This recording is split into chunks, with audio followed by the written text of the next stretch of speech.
Unit 6. Word list. Absolute. If something is absolute, it is total or complete. My presentation was an absolute disaster. It was terrible. Alas. Alas is a word that people say when something bad happens. I looked everywhere for my purse, but alas, I couldn't find it.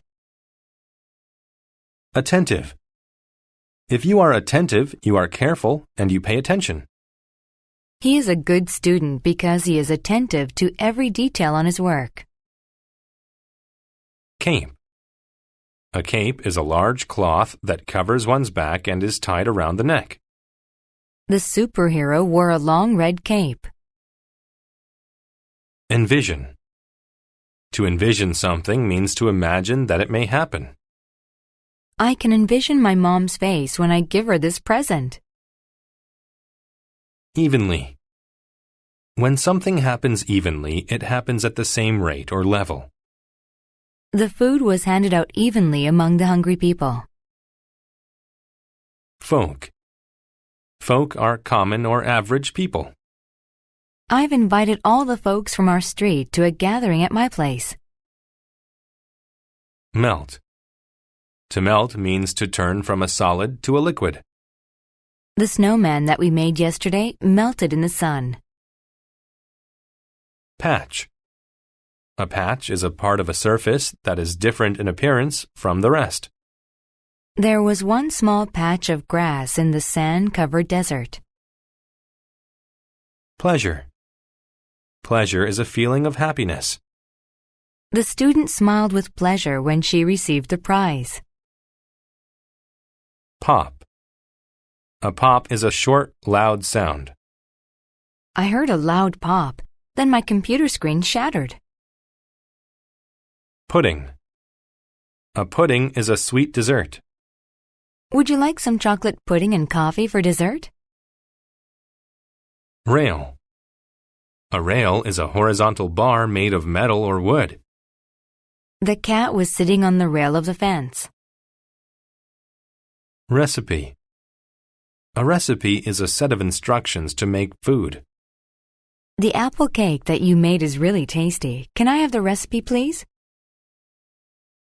Role. A role is the normal purpose or function of a person or thing. My role at work is to check the quality of the products. Shrink. To shrink means to get smaller. If you stick to a healthy diet, your stomach will shrink. Soak. To soak something means to make it very wet. You need to soak these beans overnight before you cook them.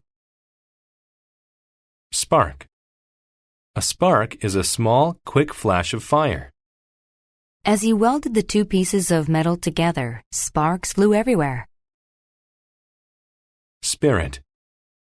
A spirit is someone's feelings and personality, but not a physical body part. He has a very outgoing spirit. He can make friends with anyone. Suit. A suit is a set of clothes. It usually includes a jacket with pants or a skirt. I wore my new suit on my date with Melissa. Jack Frost and the Pudding. Every winter, a magical boy with a wild spirit named Jack Frost arrives in town. He wears a white cape, and his role is to cover everything with frost and ice. But Jack Frost also gets pleasure from playing tricks on common folks. One dark winter evening, he was sitting on the rail of a fence near a river, pointing at some trees. When he did so, there was a pop, and the trees were evenly covered in frost. Then old Tom Muggins came along the path. He was carrying a basket of ingredients for his wife's cake recipe. "I'll have some fun with him," said Jack Frost. He pointed, and suddenly there was a patch of ice on the path. Poor Tom slipped and fell into the river. The bags of flour, fruit, and sugar fell open and got wet. A couple of eggs broke, and a stick of butter shrank in the water. Tom gathered the ingredients and climbed out of the river. The food made an absolute mess of the path. Alas! he cried. "There'll be no cake for me." Jack Frost laughed at poor Tom because his nice suit got soaked as well. "Are you cold?" he said. "Don't worry, I'll make you warm." He pointed at the mess in Tom's basket. Suddenly, there was a spark. What was left of the food caught fire. Jack Frost ran off laughing. Poor Tom sat by the fire. He could only envision how angry his wife would be. He wished he had been more attentive and noticed that Jack was around. Suddenly, a pleasant smell came from the basket. Tom looked inside. The butter was melting, and the eggs were starting to cook. Even the fruit began to simmer. Soon there was a fat, brown pudding in the basket. Tom tasted it. It was delicious. He happily took it home for dessert. Although Jack Frost had tried to make Tom's life difficult, Jack had actually made Tom a wonderful pudding.